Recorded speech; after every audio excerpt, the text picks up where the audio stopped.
Hello and welcome back to Seasick Garage. A while back I changed the ball joint on this car and noticed that the shock absorbers are really bad. They're actually not working, at least not on this side. I had noticed the car was floating, but yeah, I have been driving a lot of Citroens and I just thought that, hey, this is quite comfortable. But it's way too much because it's like sailing a boat. It's quite relaxing, but when you actually have to make some kind of steering correction, it is not very relaxing anymore. So of course it needs to be fixed. It's also not legal to drive around with a blown shock. So it needs to be fixed. Normally you push down on the car and it needs to settle quickly. And it is actually settling quite quickly, but if I keep on bouncing it, it will just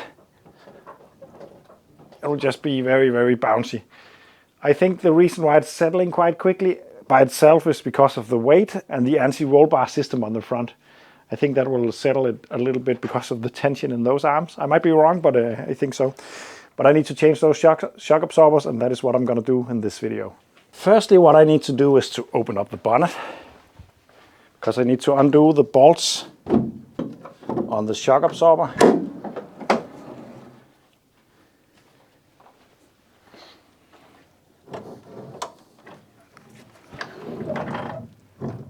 The first one is right there. I'm going to undo that if I can. It's important that the inner part of the shock absorber doesn't turn. Doesn't matter much on this one because it needs to be changed, but this part needs to stand still, and if it doesn't do that, you will have to grab it while undoing it. As you can see now, it spins, so I need to grab it. I'm just going to use the wire grips for that.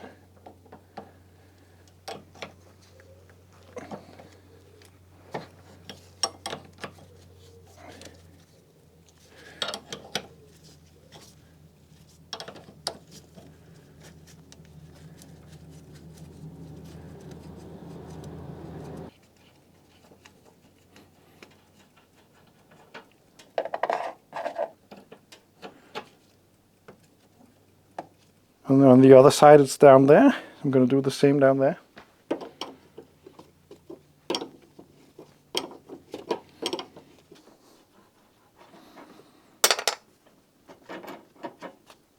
And then I can go ahead and lift up the car.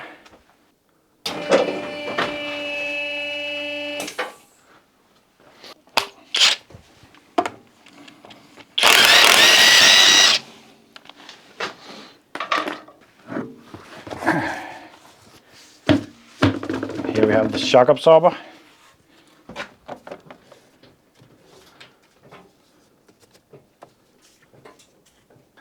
And then down here is two 10 millimeters 12 points bolts that needs to come undone, which can be a difficult task.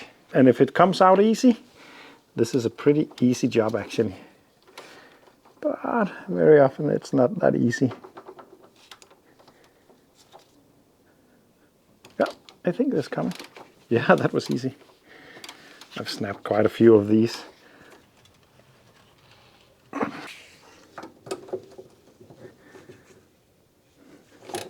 Also this one, amazing. I can feel this shock is actually working. It's the other side that is really bad. But this is one of those parts that I don't want to just change on one side because it will make the rebound very weird on one side. But there we go, it's out. And this one is actually working. It is firm in the movement.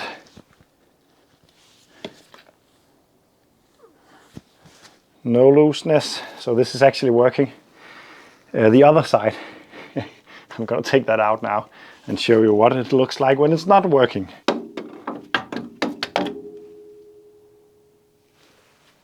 And here we have the other side. As mentioned, it's a bit worse. This one is actually working on this side, but this one,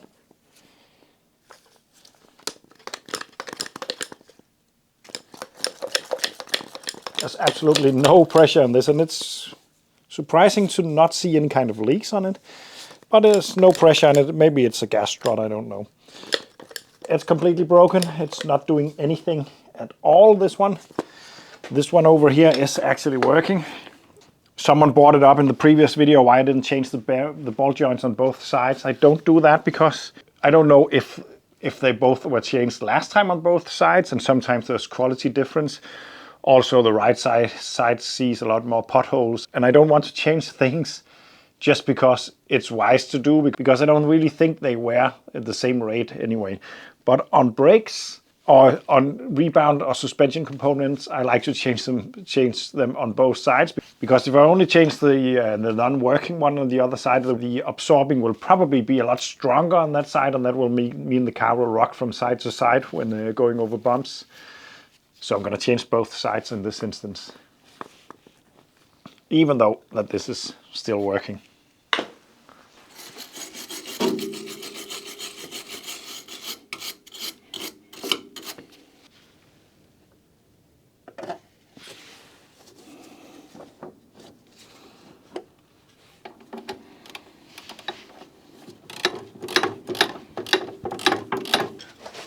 And then push this down and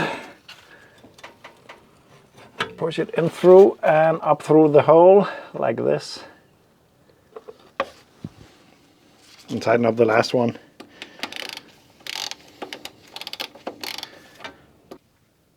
There we go. Rubber. And this one. But I'm not going to tighten it up before the car is back on the ground, because otherwise the thread will not be fully seated. So I'm just going to do the same on the other side and then lower the car down. And the car is back on the ground and the thread is all the way extended through, so I can put the first bolt on. And then before I just used the vice grips, but I actually got the correct tools. The correct tools is just one of these with a slot in it that fits over top of the threaded rod from the shock, and then this one goes over that and onto the bolt, and then I can tie it down, and then when it starts to tighten up I can just put this, I can hold the inner rod with the like this and then tighten it up.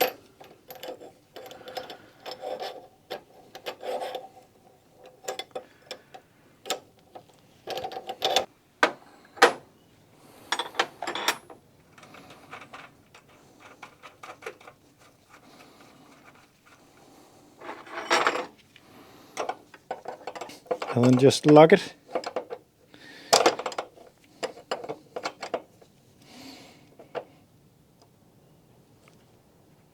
Like that, and that's done. There we go. So new shock absorbers are in. Oh, and it's a very different feeling. I can't make it wave the same way as before without using a lot of force, and it steadies out very quickly and very firmly. This will transform the ride a lot, especially next time I have to avoid something unexpected. That quick turn of the steering wheel will really be a lot more comfort inspiring next time around with a shock absorber that actually absorbs shocks. Thank you for watching. Don't forget you can support me by buying a t-shirt or becoming a Patreon or becoming a channel member. There's different ways to do that. And this will be all for now. See you in the next one.